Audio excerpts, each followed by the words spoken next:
afternoon. Here we are on another sunny afternoon in the Fife area. Really sunny. Of my house. Largo Arts is on the day actually, as well, all week. So if you're down there, get down there. I managed to blag a t-shirt off them because we're one of the main sponsors for it. Did you notice that? Yeah. I tell you what, I saw some classic cars yesterday. Have you got a chance to see this? I wonder if I've got this video file because it blew me away. I could not believe it. Let me look at my downloads. The Mercedes stand. I was at the Mercedes stand at the let me see if I can get this. I don't know. I can share this in some sort of way. Let me share it. Video file. Let me try video file, Richard. Just got to say share video file should let you do. Think that would work? The sharing the video file thing? Yeah, I think it does. I'm at the Mercedes-Benz stand. All right, here we go. I went to see some. Right. Here is the Mercedes-Benz stand. I could not believe this when I saw it. When I looked at some of these cars, absolutely amazing. This was at the Open yesterday. This is all their new cars. This is one of their new cars. Yeah, I watched this when you put it up.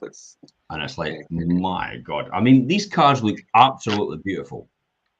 And I'm the one to say like cars are really sleek and all the rest of it, and I don't really have any. I mean, I really liked them, and I was trying the handle, but there is no handle. You can't get in for some reason. I don't know how it works. It'll be through your phone. Is it right? Okay. Yeah, so this one is £110,000. Crazy. That's more than what I paid for my house. That's mental. That I tell you what, I'll stop it there. That's exactly what I was thinking. That is more than that is the 3-bedroom house in Glenrothes for 110 grand. That is mental. A car or a house. Now both, let me just explain, both here are assets. They're both classed as assets. Car is an asset in your balance sheet and also as a house. One earns money though, and one doesn't earn money at all. One depreciates in value and one actually appreciates in value. So there's two things here. One goes down in value, one goes up in value over time. One actually earns money and one doesn't make you money. I'll give you one guess which one doesn't make you money. I think it's easy to work that one out. Is it? Go to me then. Well, obviously, the house is the asset that's going to allow you to produce money. You're going to see the house is the one that doesn't earn any money. No. Brand new cars especially, as soon as you drive them out the garage, they depreciate. As soon as you drive them in the showroom. You've lost the VAT straight away, haven't you? Yeah. You've lost the VAT as soon as you drive out the showroom because effectively the VAT is just a tax that you'll pay to the government. And it's 20% of the value. So effectively you've lost that, plus the fact that nobody's wanting to buy a second-hand car when you could buy a brand new one straight away. So why would you want to do that? But that's mental. So that's the first one. So let's go back and keep playing that. This is a concept vehicle that they've got. So this is a concept vehicle here. This is all electric, by the way. They're all electric. This is their sort of Jeep style. Notice the wheels, they're like Tron. It's like something with Tron, and I've got a funny feeling that's where they've got it, and because they've got the whole thing's laid out like that, isn't it? Yeah. And then the next one here, so that one that we first saw is just coming out. That's just out. No, that's just coming out, and this one is out already. This one here. So this is kind of like their 4x4 SUV, electric again. God, that's huge. Yeah, it's a big car. Again, it's beautiful, absolutely classic car. And then all the way the front comes in and everything like that. Could imagine if you hit that in something. I was just thinking, that looks like it's basically glass. Yeah, it does, and it's like, oh my God, imagine hitting that in something. You'd be in tears. I wouldn't like to bump that, no. You'd be in absolute tears with that one. So that's that one. Okay, have a guess how much? For the 4x4? Yeah. 140. 100,000?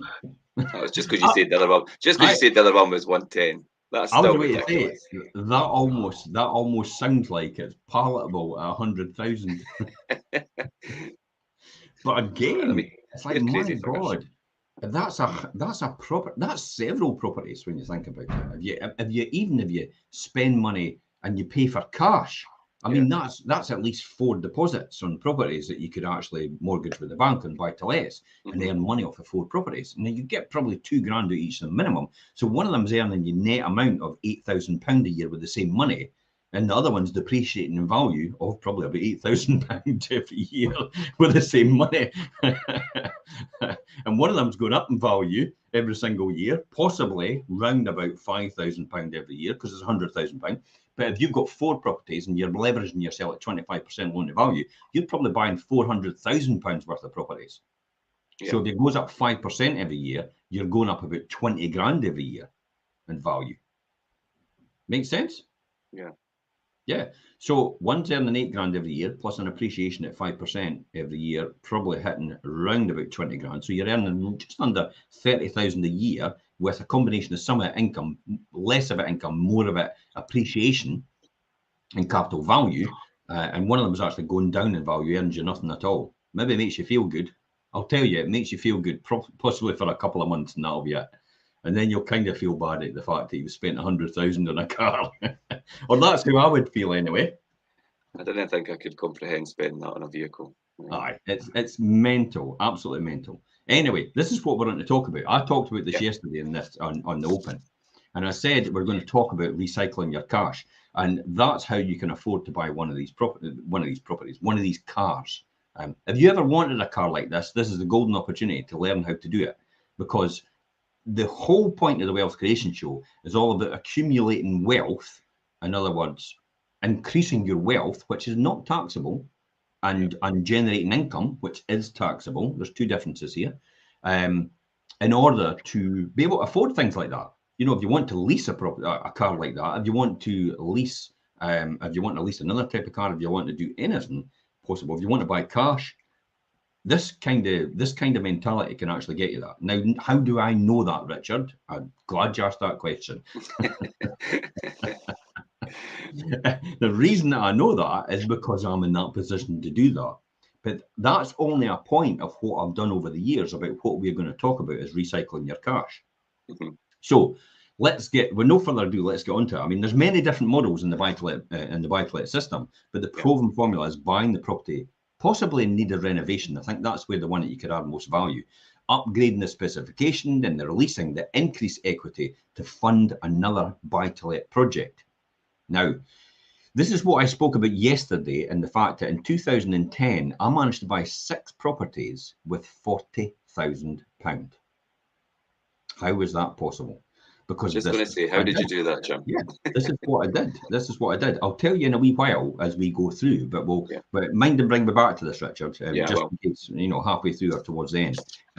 The homes, but the one that we're going to focus on, this is where I focused on, the homes that need the work cost less to buy, more than likely. Watch you don't overprice yourself. Probably that's the key here. I mean, you think it's going to be undervalued, but you have to make the numbers work first before you actually realise that you will be able to add significant value. There's no point in buying a property at 15 grand below home report if you've got to spend 15 grand on it and then you just get the home report valuation back.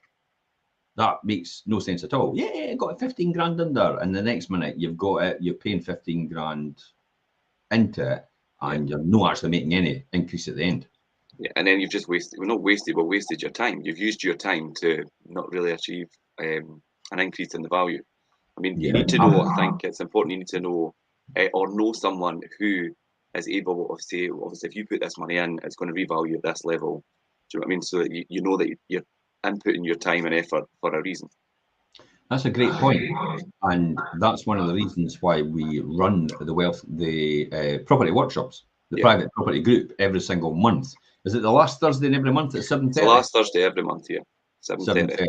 And you can get an invite if you're listening in or you're watching or you're reading this article later on. There's no article on it really, to be honest. You're either listening to the podcast or you're watching this online.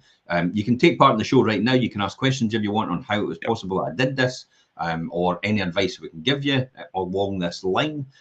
Or what you can do is there's a link on there to Richard's email address. You can actually get an invite into this private group. Now, the private group is not about upselling you anything at all. It's just about sharing knowledge, sharing information, sharing exactly how to build wealth. You might be a novice, doesn't matter. If you've got nothing to share, just listen in and take as much out of it as possible. If you've got something to share, then great stuff. You've got something to add value. It's kind of like a wee mastermind group, I would say. Yeah, it's also, I think, a wee bit of a continuation of what we do on the show here. Yeah. But we get to speak a lot more freely and obviously share experiences and things between investors and ourselves, and just allow people to put out there what their plan is, what their goals are, and how best to maybe achieve that and help them do that. It's more personal, more private, isn't it? Yeah. So you're knowing a public information, you're in a public domain. Plus the fact as well, I feel that you can say things there that you might not necessarily want to say on here. Yeah. And it is given the right advice, the best advice, but it's information that you wouldn't want to really divulge to anyone else outside of this group, because it could actually, well, anybody could then take advantage of that and then get prime property, and then there's no benefit to anybody at all within the group. So is it, dare I say, kind of selfish if you're not in the group? And that's it. And you learn as well, Richard. Yeah, of course. If you get a chance, folks, show us some love. Hit these love buttons or whatever it is, or anything on there, just to show us you're there. If you want to make a comment, please feel free. Give us a thumbs up. Stick a number 5 in the comments. Yeah, something. It's good to see. It's good to see the likes and comments coming in as we speak, so that we know that people are interacting with what we're actually saying. So yeah, I mean, I'm doing this obviously for the benefit of my children later on when I'm talking about all this knowledge and information in the podcast. Yep. But obviously, everybody else gets the knowledge and information as well while we're doing it publicly. So it's all about homes that need work and cost less to buy, which immediately reduces the cost of the stamp duty. For example, if you're at a higher rate, if you're under 40,000, we were talking about this morning, we've got one on about 40,000 now. Somebody's trying to offer, and I says, well, why not just offer 39,999, and then you'll no need to pay the 4% EDS, which saves you 1,600 quid. There you go. You've got 1,600 quid off your bill already. Or why do you not just offer 41,000, but say £1,500 of that is to due to fixtures and fittings, which again takes you below that value, so you don't pay the 1,600 quid ADS. Now that's perfectly legal to do. So that's, I was just going to say, Jim, just to clarify, that's perfectly above board. Yeah. That's Just to clarify, because some people will question whether that they can actually do certain things. You can't do that within reason. You can't go and say to someone, I tell you what, you've got an £80,000 property, I'm going to offer you 39,500 and 40,500 fixtures and fittings. It's like, no, that oven that's fixed in there isn't £40,000 worth. That's no possible. So it has to be within reason. It has to be fixtures and fittings which are actually part of the property, which actually have that kind of value in it. Okay, so it's again, and when you're not paying for somebody else's taste, you can add value by actually updating interior and identify untapped potential. Probably the person that's absolutely brilliant at that is Linda Martin, isn't she? Yeah, Linda's good. Yeah, Linda's really good at that. For me personally, Linda does holiday lets, so she's got a different realm completely. That's what she's wanting to do, and also for flip properties as well. And what I do is mainstream buy to let. So I just want to make sure it's perfect for a tenant to move in, but also I've added material value with a smaller cost in order to get that higher end result at the end. So when I do go to the bank to actually say, I tell you what, I want to get a mortgage on this property because I've actually financed it in a different way. I'll tell you about finance in a minute. I better write that down so I remember how to finance. Coming on to costs and finance next. How to finance in a minute. So how to finance that later on. So you get a material improvement at the end. I mean, classic example is we bought a property in Bonnygate Cooper for 45,500, all in maybe about 50 grand with lawyers' fees and ADS. I'm not really sure if I actually paid ADS on it because I think I paid the averaging because I bought it in a conjunction with 6 other properties. You added it into the others. Yeah, so I minimised the ADS from about 24,000 to about 4,000 instead of paying. So I've saved myself 20 grand on second homes tax. Because it's perfectly legal, 6 or more properties that you buy at once. And your lawyer could actually show you how to do that and how to get involved in that. Or our lawyers and solicitors can do that as well for you. Anyway, that's the key there. And then what I did was I then spent probably about 12 on it, doing it up. I think it was about 12. Yeah, it came about 60 grand all in or just under. So 60 grand all in and under. And then I got it revalued and it came in at 85 grand. It will do because it's Nice apartment, right in the middle of the Cooper town centre. And then when you think about 85 grand, it comes out 75% loan to value, round about £60,000. You've got all your money back out, and you can do the same again. And this is called the buy, refurbish, rent, and repeat system. So the BRRR. There's another R there somewhere. Other people are there as well, and that is one of the systems. But that is about recycling your cash. That is one of the systems that do it, and we will talk about that all the way through here. So by meeting your continued growing for demand, looking for longer term and renting people, and making lifestyle choices to have tenancies, and actually for higher quality homes as well, and higher quality interiors. The exterior needs to be nice and all the rest of it, but the interior is what people want, really.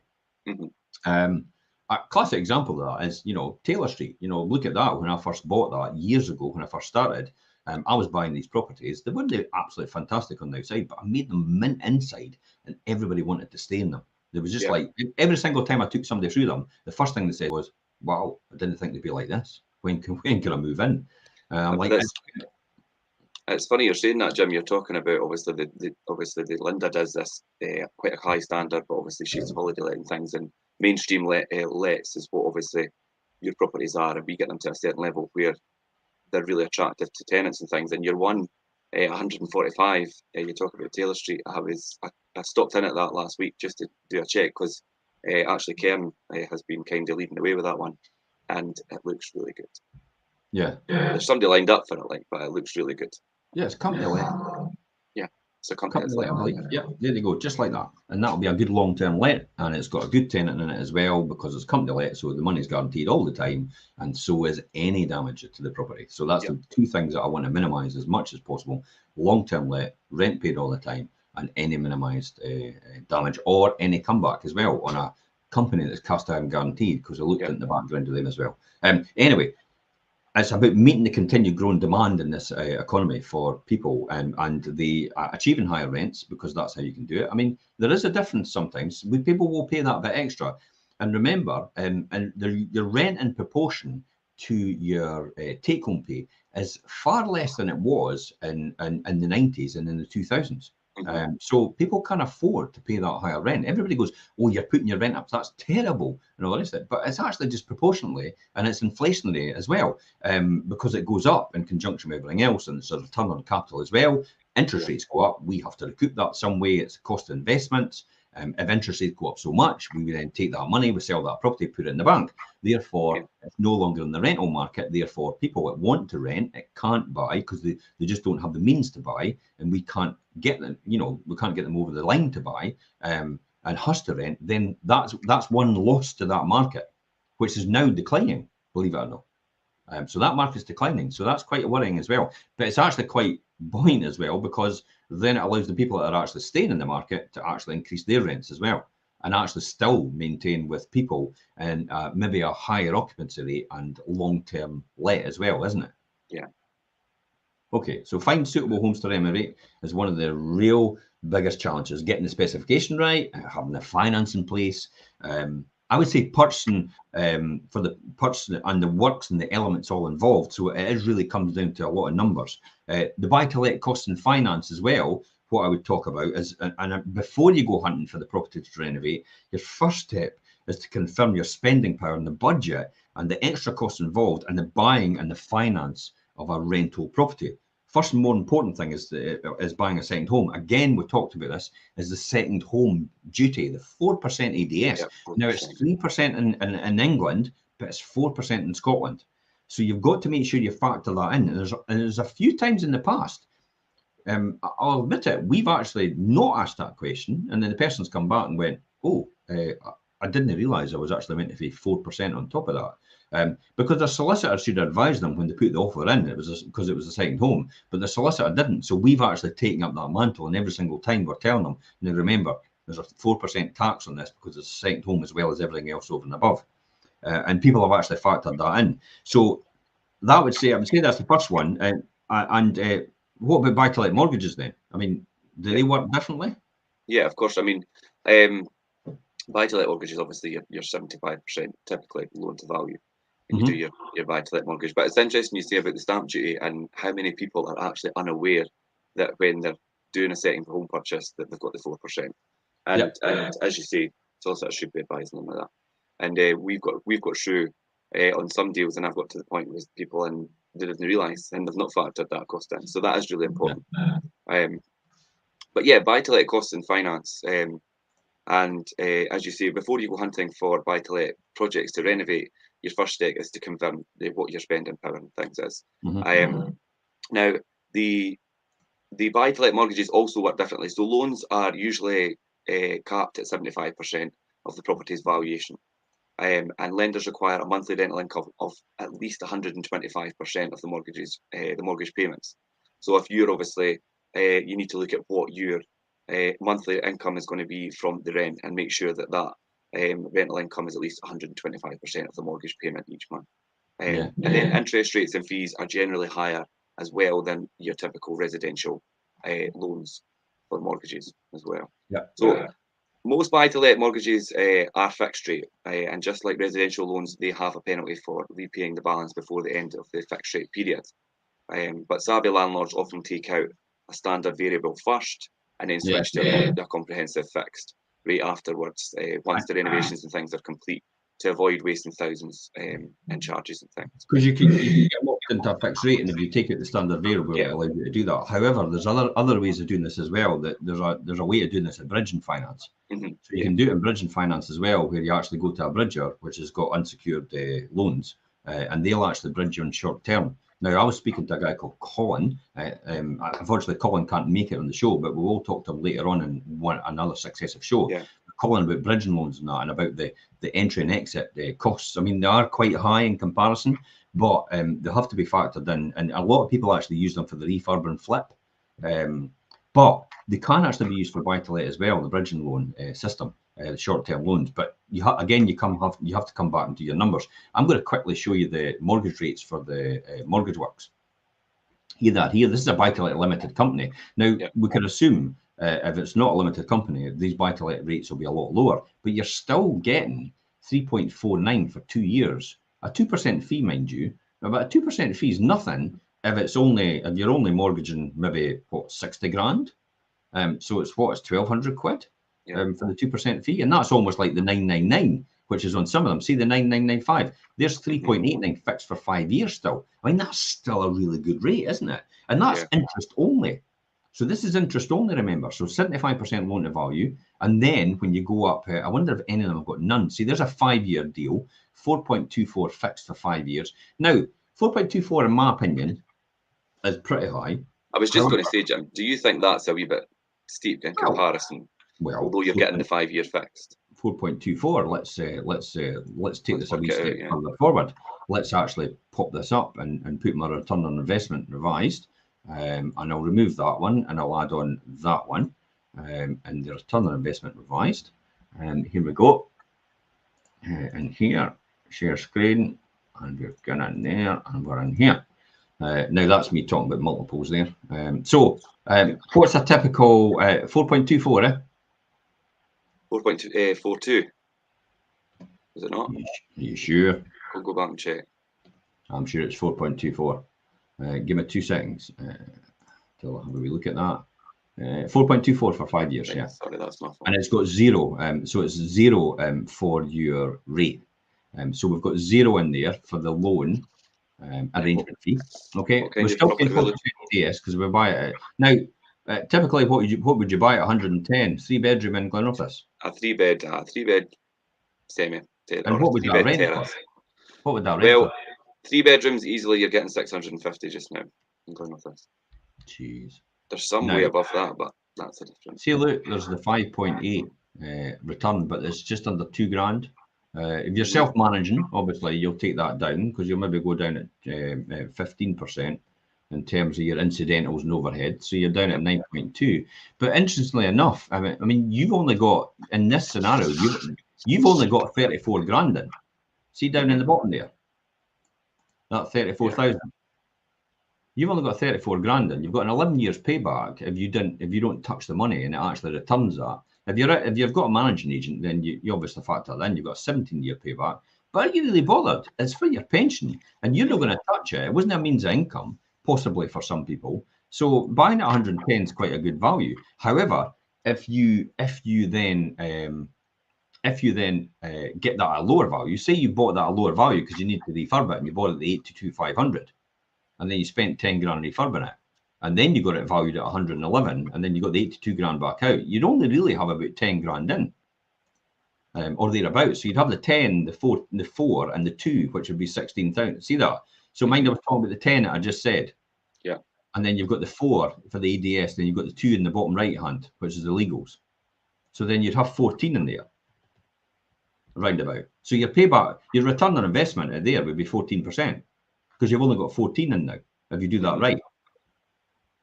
Hopefully everybody's picked it up properly in terms of what I'm doing. If you go back, just watch it again. Watch it. Roll it down, and you'll see what I've just done. I talked about if you get it at a lower value, right, and then spend 10 grand. So if you buy that, I mean, that's 110 finish, remember. If you buy a 3-bedroom, it maybe needs about 10 or 12,000 spent on it, and you're buying it at 82,500, you're still paying the 4,400, or probably a wee bit less actually. So I'm actually factoring in a wee bit more than before. And then you're spending 10 grand to do up to get that 110 purchase price. Now, the purchase price is not what you're buying it for. It's actually what the remortgage value is. It's what it'll be worth, yeah. So you put 92 in, but you're getting 110 out. So you're putting 92 in, get 110 out in total, and therefore you're only about 14 grand in there. In terms of adding the 4 and adding the 2, because you're only spending 10 grand to refurb it to get it to the 110, but you've got your ADS and you've got your legals, and that's why that comes in at 16,000 or thereabouts. I mean, Dinesh shoot the messenger here, 12.3 this time. Okay. Yeah. So it just depends on what your numbers are and how you would see that. That's the more important thing, where I would say. So that's how that would be done, and that's how I would do it personally. And that's what we've done recently. I mean, we're doing that with a lot of the ones that I bought in Glenrothes as well. I bought another 4, which are actually getting refurbed. They've been valued already, actually, before the refurb, and they're significantly higher than what I bought them for. But I'm going to refurb them anyway, and then eventually that'll add a lot of value into it. So my loan to value of the bank will come down even more because the valuation's a lot higher. So then when I go to further advance with the bank on any other projects, I'll probably get a higher funding from them, because I can take my existing portfolio I've got and say, well, you've got collateral to that amount over and above what we'd originally thought. Therefore, the funding that you give me on this amount should be significantly more to take into that account as well. And that's all about making sure, that's all about this model and recycling your cash. So all I'm doing is taking the same amount of cash every single time, and I'm recycling it in this model, using bridge and finance if possible. I don't use bridge and finance. I'm quite fortunate not to do that just now, but I do use the bank's money and the corporate money. And I do make sure that my loan to value is always about 60%. I'm never comfortable doing 75%, but we show that 75% model because, for me, I've got huge scale. I want to make sure I'm de-risked. For somebody that's maybe got 1 or 2 properties, it's probably quite easy for them if they've got a void to pay the mortgage for a couple of months. Whereas me, bit different. That's why. As we talk about the refurb and financing those refurbs and things, then obviously aside for dipping into your savings and things, and there are other options to fund renovations. And as you say, obviously the bridge and finance is one, but I mean, rolling the cost of works into your buy-to-let mortgage, short-term refurbishing, bridge and finance is an option.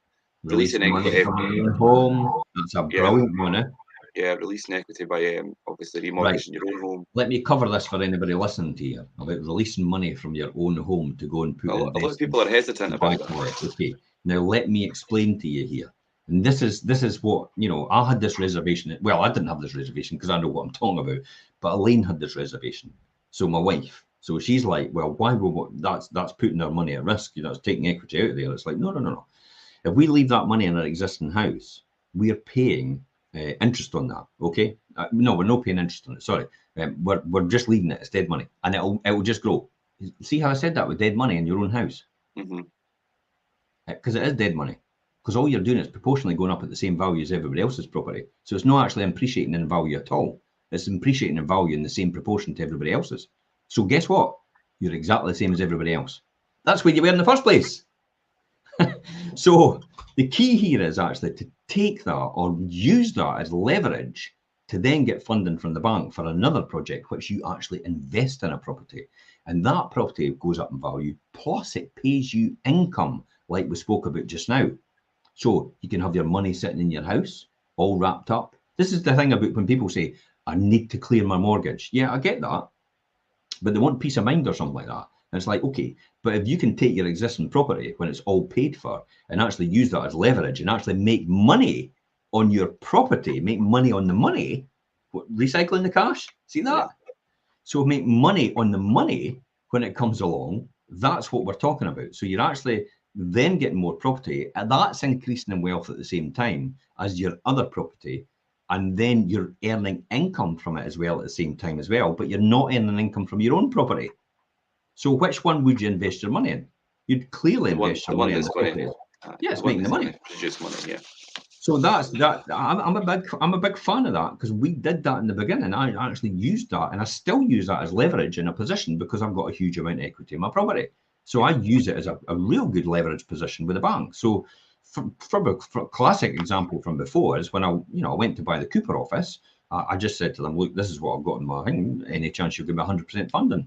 And they went, absolutely. and yet everybody sits there flabbergasted thinking you can't get 100% funding. I bet you can. If you've got the money and you've got all the assets, the bank's going to give you funding, as long as you've not got shares in the bank as your assets, because they didn't want to invest in their own company.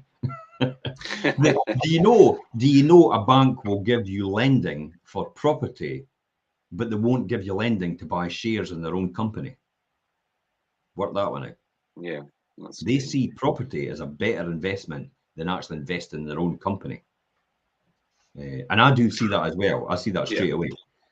So you can, there's other ways as well. You can take out the, we probably said that, Richard, about the personal secured loan. I was going to cover that. A second charge. That's another one. That's the one I'm talking about. The second charge against your property. So you can take out a second mortgage against your property, or a second charge against your property as well. And because is that something that you would recommend, Jim, or like these secured personal loans? Is it the best option to follow? If it's something that you need to do, then fair enough. But would you recommend it? Or? It's something I've done in the past. I've done in the past, and it's guarantees I've used in the past. So I've used my property as a guarantee, so more or less a guarantor. So my property is secure it against buying other property. Absolutely, because my property is still going up in value. I've used versatile investment plans. You've used endowment plans. I've not cashed them. I've just used them. I've got the value as it stands right now locked in. I've shown that to the bank. Says that's the value of that bond. That's the value of that equity plan. That's the value of this as it stands right now. It won't go down in value. It can go up, but it will always stay at that value if it was actually because it's secured. Because they give you certain amounts and say that's locked in now. That come hell or high water, you get that value. So that I use that with the bank, and then the bank says, okay, great, we've got security against that as well. So that's another way to leverage your position with the bank and actually get higher funding in terms of their tolerance threshold. Now, with buy-to-let mainstream lenders, you possibly can't do that because they'll not entertain it. But with corporate banks, they can. And then, but also they then look for possibly an element of interest and an element of capital getting paid at the same time. Now, for 5 years, they're looking for interest. They're looking for hardly any capital. After the 5 years, they'll then review it, and then you'll do a deal with them again. So I'm comfortable with that as well. That's how business is done. That's how everybody else is doing it. Yeah, it's good to hear from you, and obviously your experiences and drawn from like your own experiences throughout obviously the years of doing your buy-to-let investments and things. But as we always say, each situation and person is individual. So please speak to an independent financial advisor on your own circumstances and what's right for you. What I do, Richard, what I do is I actually almost bank some other money, if that makes sense. I bank some other assets. So I put them where they can't be touched if anything does happen. So I'm not talking about offshores, by the way. No, I'm talking about the Cayman Islands. No. I'm not doing anything untoward. It's like I'm just putting it. When you're on things like these game shows, and I think it's what is it? Anne Robinson used to do. Oh, the you know the one I'm talking about, where it used to get high and high and high, and folk would go bank, and then they would bank that amount in the bank, and that was secured. Well, that's effectively what I'm doing with some of the stuff I've got. I'm just putting it somewhere else, so it's actually protected. If anything did happen, then everybody's covered for everything else, but that's just secure as well. So there's some sort of so I'm making sure I'm spreading the risk over all the different things. I also have key people insured as well, just in case anything happens to them. Therefore, that would have an effect on possibly the mortgage. So my wife and I, we've got different mortgages and that. So if anything happens to us, then these mortgages are paid because we've got critical illness cover. So that's that sort of thing to make sure in the event of anything happening to us, if for example, if I died tomorrow, there would be certain mortgages that would actually lapse and the bank would want to pay them back, and therefore would have to sell the property. So rather than actually do that, you put yourself in an insurance position to minimise that, so that pays that off just in case. Yeah, and that's a good strategy, as you say, about banking certain things as you go aside, like certain assets and things. But it's the weakest link, that's what it is, and the bank every so often where they go as they go through. Absolutely. I mean, I do have a mantra which is Monte Carlo or bust. And people actually think that it's like come hell or high water, I do it. But then when I actually spoke about it on the Scottish Property Podcast with Stephen and with Nick, I actually realised that I'm actually quite risk adverse, and I make sure all the bases are covered. So if anything does happen, we're always covered for it. The only person that's going to suffer out of it is the bank. That's the key thing for me as well, to make sure nobody else suffers out of it. It's just the bank. That's the only person that's affected out of that situation. I do not want to affect any contractors, any businesses, or anything like that. They'll all be secure as well as a result, because it's a reputation more than anything. I still recommend though, if anybody's wanting any information, then speak to a financial advisor about your own personal situation, about what you can borrow and which lenders and loans are right for you as well. What do we do with sourcing homes to renovate then? Have you got any thoughts on that? Yeah, I was just going to say, obviously, once if you're setting out on this whole BRRR journey, then you need to look at the finance, sort all that out. Once you've got all that in place and you're quite confident that you've had the advice of, right, this is what I'm looking for, I'm in this position, this is my kind of spending power and sort of your borrowing things out, then sourcing properties to renovate is your next port of call. Now, once you've confirmed your budget and things, you need to start looking. And there's a lot of different avenues where you could do that, and you could troll through the property portals and find potential renovation projects, and obviously adapt your search criteria where you're looking through that, depending on what you want. Is it a 3-bedroom house? Is it a 2-bedroom apartment? And then reduce the maximum price band by about 10 or 20% of the typical market value, and that will remove the already perfect homes from that search, and make it easier for you to find the ones that maybe need a wee bit of work where you could add value. However, make sure the numbers still might work at the right price. And I think as well, if you're on that journey and you're looking, get a local agent who knows what they're talking about. They know the area, they know the properties, they know what the potential is going to be like as a buy to let, and what kind of price point you'll get as a finished product as well if you're going to be remortgaging. Always have the right people around you and there to obviously confer to. The property portals tell you what's on the market, but a local agent will tell you about things that are maybe coming sooner or things that are maybe not actually on the market yet. So definitely keep the local agents on your speed dial and keep the. Here's a classic one here for Zoopla. So we'll go straight to lowest price first. I always go to lowest price first, clearly, because that's where you could possibly add the most value. Land, we're not interested in land. We're not interested in garages. I had a wee look at that in Kinnisburn Road in St Andrews, but I didn't think that's up to anything, to be honest. Development site in Kirkcaldy there, 34,000 for land for development. Banks won't lend on land, believe it or no. They don't like it. It's not in the remit. So it's quite challenging sometimes. 2-bedroom flat for sale on Taylor Street, 30 grand. I was just going to say that price point. We've not seen that for. I mean, do you know what, Jim? I've been doing this going on about 12 years, and I've never seen property in that street at that price point. Not for a 2-bedroom flat. Anyway. But look! You've got a huge amount of damp up there. See that? In that top corner. That's what's the problem. Now that's from the chimney breast and the valley and the gutter. So I've seen that before because it's quite inherent in these types of properties. So you can actually sort that and do it, or what you can do is strap and board it out and actually put a vapor barrier at the back so it'll never come back. But that generally is to do with the flashing and everything in the roof. So that's easily fixable. I have a feeling though downstairs, if that's that one, I sold that years ago. I sold that years ago. It's been sat like that for a long time, Jim. One bedroom for £55,000. There's a 2-bedroom for 38. So I sold that years ago. So, and I bought that for £9,000, by the way, the one below. I bought it for 9 and sold it for 55. And actually rented it at the same time in between. So it shows you what you can make when the peak of the market comes along, because I sold it just before the credit crunch. Here's another one. So we're going through, and then kitchen's no bad. Probably the same kitchen, pretty dated from before, but it's workable. They've actually converted upstairs and put the bathroom in, and then there it is again. Front there. Yeah. And Jim, you and I know, and it's these same areas, that front area where the gutters are on the property, and then also at the back there where the join of the kitchen. Yeah. OJ Guttering could be easily sorted. It's probably sitting right here. It is here. Now, if I look at that window and I look at there, and we're probably sitting right here. Right there. Yeah. And that's the downpipe. See the downpipe where that goes? Mm-hmm. That's causing the problem. There'll be something here with the downpipe. I think that's inset into there.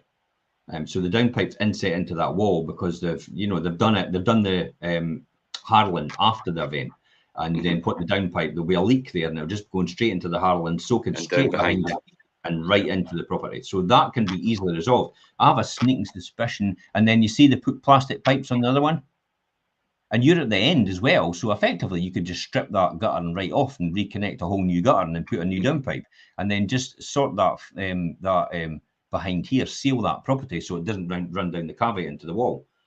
So that could be sorted, and that could be sorted at the back. And this could be, you probably find that this isn't capped either up here on the chimney. The caps tend to fall off now and again. So you have to make sure the water just goes right down into the thing, and that's what causes that problem in the living room. Through the area itself. So enough of that one. Let's because I thought, expertise more than anything. I just remember that.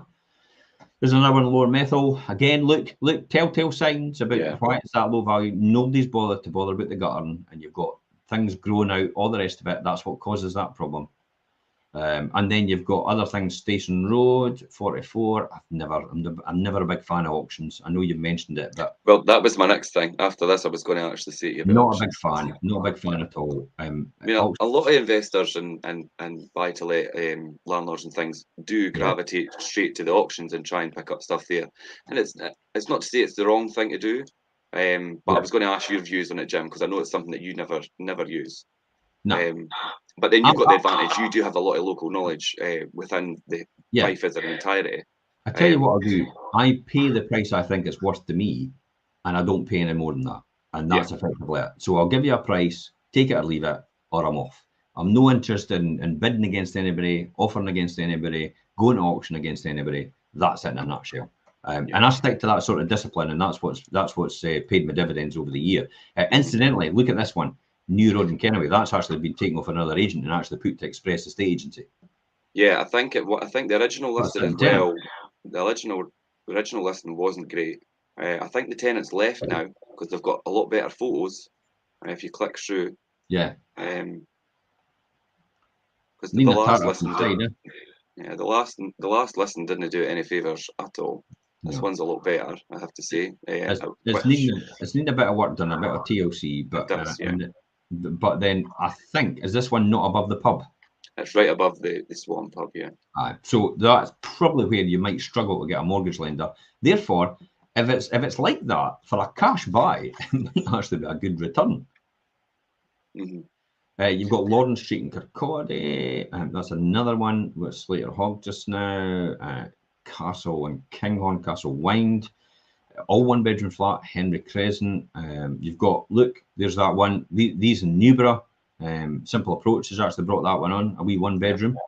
Again, that's no your view, by the way. no, that's no your view. I know this one well, actually. I'm sure I sold it to the previous person. I think you done the one either. You done one of the ones. Give me boho for someday, and a good rental return. What would you get for that one? Well, that's just a one bed flat. We've got one bed flat down the street, and I think it's doing about 470 at the moment. So, 460, 470. Let me quickly have a look at that in a spreadsheet. 460, 470. Just jump on the spreadsheet. See that okay? Yeah. I think 50 grand. I mean, hey, didn't take my word for it. It could be less. You might actually be able to offer less and see where your numbers work. 50 grand, 25% in. You're 4.24. How much did you say? I think we're getting it as a brand new 1-bed flat that I'm referring to, but I think it's about 450, 460 or something. So what would that get? You'd probably be around about the 4 to 450 for a 1-bed somewhere, depending on what you do. So at 450, you're sitting at a 13.3% return, right? At 400, you're sitting at a 10%, 11% return. Yeah, that's still as good as anything else. You're not going to be any less than 400. Yeah. Watch out for your mortgage lender, because some mortgage lenders don't do mortgages below 50 grand. So you're trying to get 37.5. Some lenders will do purchase price 50 grand, mortgage obviously less. But some lenders just don't want to do it anymore because it's cost prohibitive for them to process it. So again, this is another one. It could be a cash buy, but it's a really good return for someone. I mean, as it stands, 400 against a 50 grand purchase, you're talking about a gross yield of almost 9%. And that's without the bank's money. So that's basically the total rent divided by the total purchase price. Okay? Yeah. So that's quite a good one in terms of numbers. I'm not saying run out and buy it, by the way. I'm just saying the numbers work at that level, at that rent level. So this is what it's all about. 2-bed flats, 1-bed flats. I'll just quickly share that again so you see it, Richard. You've got Charmer Street in Dunfermline. Right, okay. Now, that's sort of it. Right, what is other avenues in order to get this? Other avenues is approach local estate, like you said. Yep. Look for the auctions, like we've said. Pounding the pavement has got to be one. An empty property, sticking a card through a door, eh? Yeah, getting out there and doing it on your own, like I say, on the pavements, walking the streets, finding an area that you're interested in and having a wee walk around and seeing what it's like. Yeah. There's so many empty properties, it's unreal. And you could pick things up and potentially do things off market, which is always an advantage. So when we come to the renovation game, it's all about the best bet is to start small, know your limits to begin with, and then build up from there. So buy something that's easily manageable for yourself now, and you can work it all out and work everything. Unless you've got a team of people that you know straight away. I mean, classic example is Richard. I just buy something now, I'll pass it to you, you get it refurbed. That's it. In a nutshell. I'm not interested in doing anything else. And people that come on board with us and actually buy property and actually give us it to manage, we do the similar thing for them as well. But if you're going to do it yourself, by all means, my advice would be start smaller, know your limits, know the time you've got available, and actually work out and build together your team you need, your power group. You can call on like certain contractors that come hell or high water, they will come to you and sort you out first.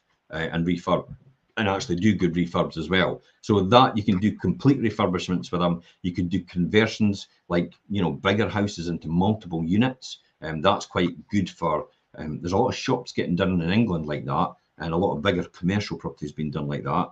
A lot of offices in Dunfermline, classic example. All the old offices in Dunfermline are actually getting converted. The old doctor surgeries are getting converted as well. On the period properties that they've had before. These are all getting converted into sometimes they're getting converted into bed sits for a lot of people. I've got one in Buckhaven at the moment, which is obviously on a smaller scale. It was the old shop building, and it's been converted into apartments, and the 2 apartments above.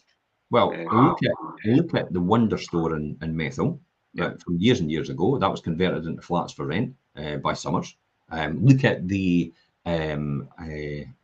Wonder Store. Is it the Co-op? It was the Co-op or Wonder Store in Randolph Street in Buckhaven. That was all converted into flats as well. It was the Co-op, and so was the one in Leven, which is now Kirkside. Yeah, now Kirkside Court. So you can see, and then look at over the road from Kirkside Court and Leven, you've got the old Royal Bank of Scotland. The 2 flats upstairs. So 2 flats upstairs, and then possibly, I've got a funny feeling there's going to be accommodation downstairs, although they're not allowing it just now. And then I could see the writing on the wall where that car park and that bit at the back will probably end up being flats or houses there as well, or some sort of commercial property. It's only a matter of time because he's put an embargo on it and actually said you've got to pay to park there. I know the guy who's got it. So I think for that, they just wait for a matter of time, and they could possibly get it on planning blight, and the fact that it can't be used for anything else other than car parking. Nobody's going to use it as a car park anymore. Therefore, you can kind of force it through an appeal with the Scottish Government at the fact that the planning should be passed for it for the benefit of the community, because more housing will be available to people. That's what it comes down to. Modernisation, again, it's easier to modernisation habitable properties. Lenders, mainly looking for a working kitchen and a bathroom. Even if they're old, you may get lucky simply by replacing those and stripping off the wallpaper and the swirly carpets as well. Watch out for wiring and heating. There's a big one now. Wiring. I've just been caught with this. It's No, like, you have. Aye. But I'm sorting that one actually. You'll be surprised at the outcome with that. So good. I look forward to hearing that. See, there they go. There you go. It's like rather than actually take all the hassle, you've done it all for me, and you're going to come back and say, Jim, I've sorted this all for you. It's no that price at all. It's a lot less. Anyway, I see you're nodding your head. That's happy days for me. And you might be able to, and we'll talk about that tomorrow more than likely, I think. Yeah. So you might be able to retain existing pipe work because copper costs a fortune. So existing pipe work for radiators and boilers and stuff like that. You might be able to repipe the existing pipe work to a new heating system, which is nice and efficient for the property itself. Again, there's grants available for some of these things. If you go into Energy Saving Scotland Trust, you can keep down your costs. Remodeling as well is another one, and refreshing is another one. So remodeling is, changing a home's layout to release untapped value, changing maybe a huge bedroom where there's got two windows at the front into two bedrooms by subdividing it. They both come off the hallway itself. I've seen that done in Dubbyside, where 2 bedrooms have been changed to 3 bedrooms. Yeah. Again, I had one in Glenrothes recently that was they made a 2-bed into a 3, and it was quite successful. So refreshing, unlike unmodernised homes, those in need of decoration often need up to date and poorly because they're up to date. They can look a lot worse than they really are. You can walk into a property and I tell you, look, it looks like a bomb site, but if you've got the eye, I have, and you have as well actually now, because you've learned over the years with that expertise and that knowledge and trial and error and the wisdom you've accumulated over the years. You've got that eye where you can walk in and go, wait a minute, this doesn't need everything we think it's needing. It only needs that, and that, and it'll be ready to go. Whereas an untrained eye will walk in and go, oh my God, I've got a mountain to climb. And do that, and think they have to do the whole lot. So that's the refreshing one, the remodeling one that we talked about as well. So what does it come to then at the end then? So we're ready to go, we've renovated it. So what's the next steps about that? What should we do renting out the property then? Yeah, I mean, you get to the point. You then obviously finish the property. You need to get it on the market and rent the property ultimately. And as soon as you complete your renovation project, they say it's time to find tenants. But I would argue the fact that find tenants before that point. Get the property out there. Try to generate interest before the property is actually complete, or while it's in the process of being complete. Well, we got 145 rented before we finished the job. Yeah. And then we've got 118 Bonnygate rented before we finish the job. Yeah. And then we've got another one rented in Glenrothes before we finish the job. And I've got your one at Forest Drive. I've got people as well. I've got people waiting to take that as well. Yeah. We've got people ready to rent it before we finish the job. So it's easy to do that if you've got the right approach to it and the right system towards it as well. So I think that's the key here. But you guys are the experts in your field and you know what you're doing. The end result here, though, is to repeat the process again. So after you renovate, rent it out, and refinance your buy-to-let, it's time to look for your next project. Before you do anything else, right? This is the key here. Take this moment, and this is where we're learning from this. How did everything go for the venture that you just did now? Was it easier or harder than you expected? What aspects of the project did you particularly enjoy? That's the things I would remember. Are you comfortable taking on the same amount of work again, or you could take on more or take on less?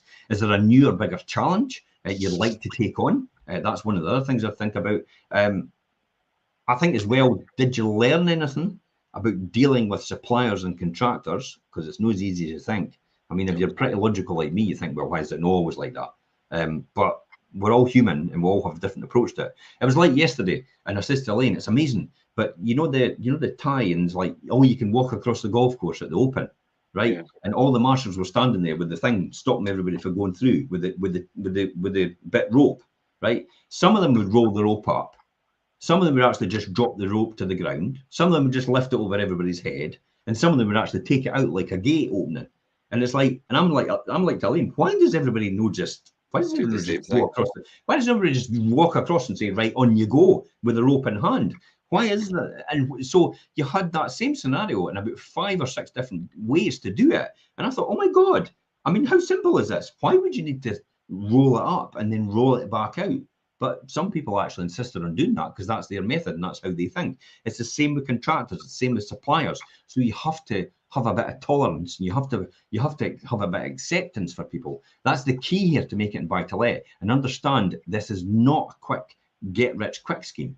This is a long-term aim where you can, in the first 5 years, you'll only get probably 1 or 2 properties, maybe 3 or 4, possibly.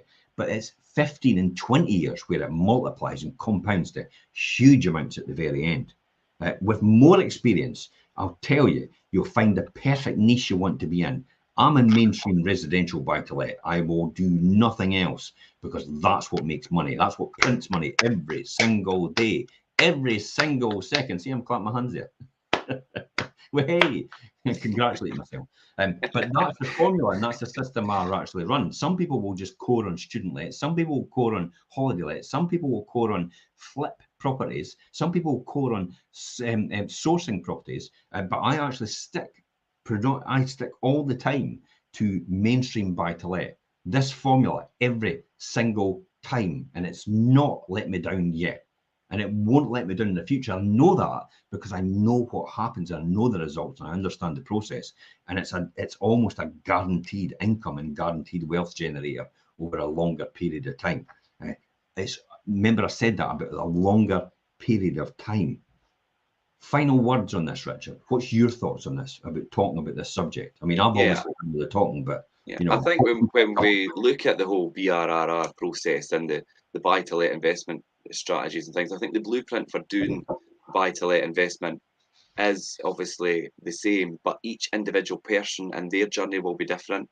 And whether your buying power are different or whether you're experienced enough to take on a renovation or have the experienced contractors to help you do that, or whether you're just going to be modernising something, or do you know what I mean? It's all different individually. So know your own situation and where you could develop your buy-to-let journey from, and the people that could help you do that properly, whether that's from finance or whether it's contractors or whether it's a good let nation that knows the area.